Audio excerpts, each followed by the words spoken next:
U ovom strateškom centru dugo sam bio u zabludi, jer sam primetio taj fizički nedostatak kao uzrok mnogih problema kod razvoja dece.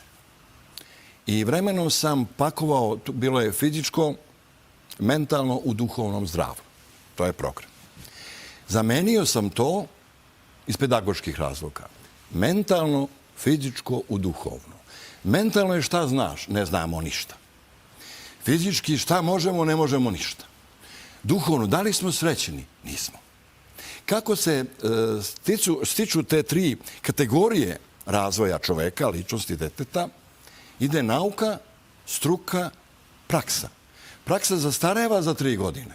To je taj hipokinetički sindrom. I ne možemo kazniti dete samo zato što je nespretnije. Šta smo uradili u škole? Pa prvo smo kaznili učitelja.